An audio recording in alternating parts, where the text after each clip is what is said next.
Introduction. Hey, look this picture. A Greek mathematician performing a geometric construction with a compass from the School of Athens by Raphael. Do you know how does geometry originate?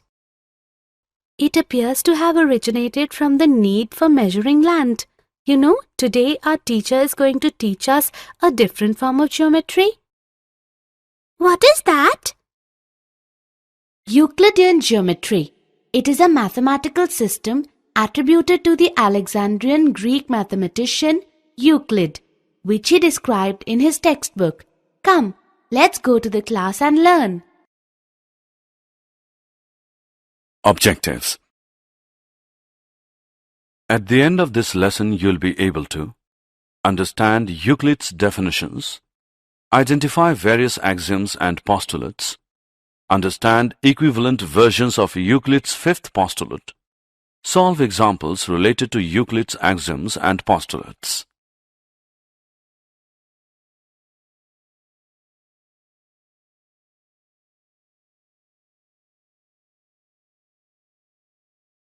Introduction to Euclid. Euclid, from approximately 325 to 265 BC, is called the father of geometry, not because he invented it, but because his book Elements is the oldest geometry text we have in the Western world today. Euclid believed each part of geometry should be based on previously proven parts. However, something has to be the starting point, and he proposed 4 undefined terms and 5 basic axioms. The rest of Euclidean geometry is based upon these basic building blocks.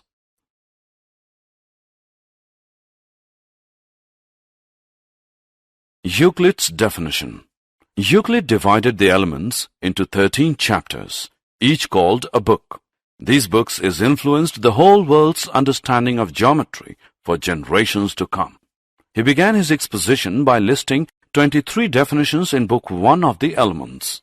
A few of them are: a point is that which has no part, a line is breadth less length, the ends of a line are points, a straight line is a line which lies evenly with the points on itself, a surface is that which has length and breadth only, the edges of a surface are lines, a plane surface is a surface which lies evenly with the straight lines on itself. Point to remember.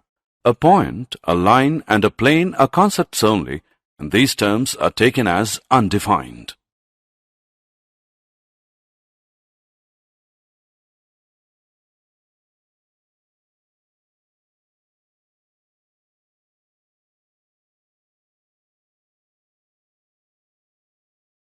Axioms.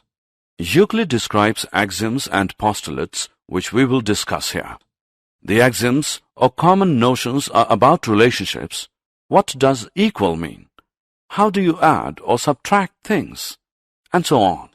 These are assumptions which are self-evident truths. Some of Euclid's axioms or common notions are: 1. Things which are equal to the same thing are equal to one another. 2. If equals are added to equals, the wholes are equal. 3. If equals are subtracted from equals, the remainders are equal. Things which coincide with one another are equal to one another. 5. The whole is greater than the part. 6. Things which are double of the same things are equal to one another. 7. Things which are halves of the same things are equal to one another.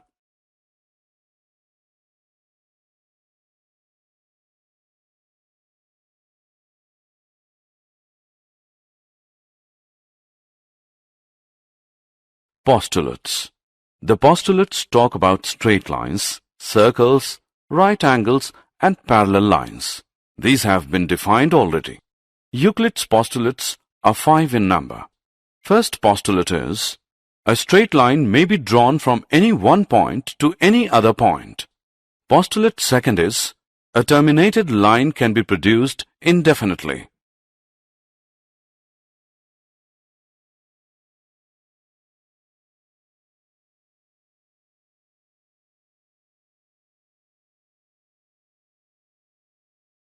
Other postulates. Other postulates are: Postulate 3. A circle can be drawn with any center and any radius. Postulate 4. All right angles are equal to one another.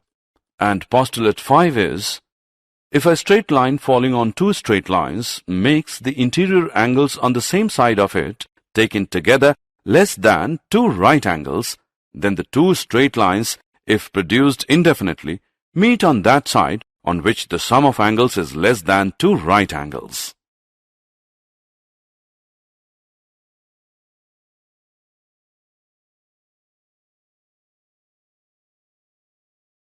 Theorems or propositions. Theorems are the statements which are proved using axioms, previously proved statements, and deductive reasonings. Following the definitions, postulates, and common notions, there are 48 propositions. Each of these propositions includes a statement followed by a proof of the statement. Each statement of the proof is logically justified by a definition, postulate, common notion, or an earlier proposition that has already been proven. Some of the propositions are constructions.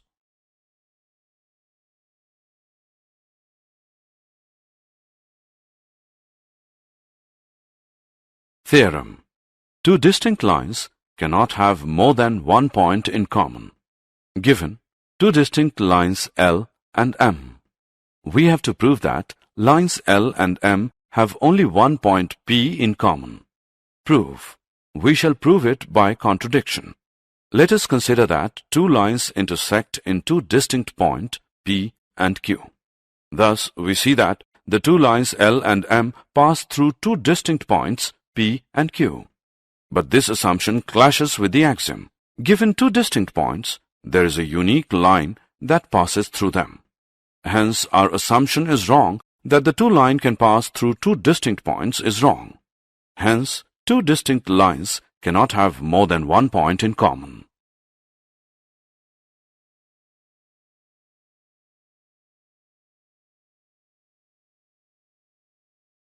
Equivalent versions of Euclid's fifth postulate. We have two equivalent versions of Euclid's fifth postulate. The first one is play fair axiom. This says that through a given point, not on the line, one and only one line can be drawn parallel to a given line. And the other one is two distinct intersecting lines cannot be parallel to the same line. All the attempts to prove Euclid's fifth postulate using the first four postulates failed, but they led to the discovery of several other geometries called non-Euclidean geometries. Example. Let's solve an example now. Prove that an equilateral triangle can be constructed on any given line segment. Draw a line segment, say PQ. Using Euclid's postulate 3, which says that a circle can be drawn with any center and any radius, we will draw a circle with center P and radius PQ. Again, we draw another circle with center Q and radius QP. The two circles meet at a point, say R. Join P to R and Q to R. Now, in triangle PQR, PQ is equal to PR and PQ is equal to QR. So, by axiom 4, things which are double of the same things are equal to one another. We get PQ as QR, which is equal to PR. Hence, triangle PQR is an equilateral triangle.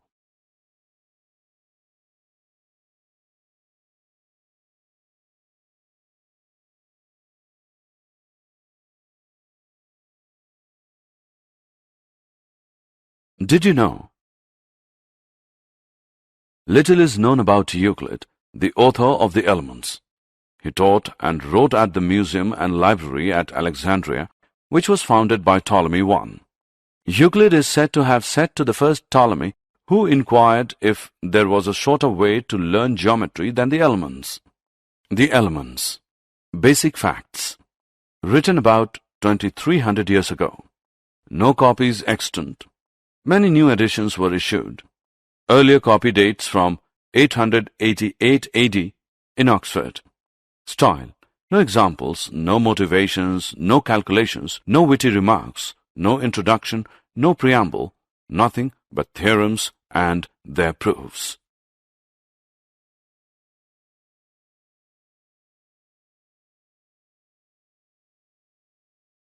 Summary. Let us summarize what we have learned. The terms point, a line, and a plane are now taken as undefined. Axioms or postulates are the assumptions which are obvious universal truths. They are not proved. Theorems are statements which are proved using definitions, axioms, previously proved statements, and deductive reasoning. There are two versions of Euclid's fifth postulate. All the attempts to prove Euclid's fifth postulate using the first four postulates failed, but they led to the discovery of several other geometries called non-Euclidean geometry.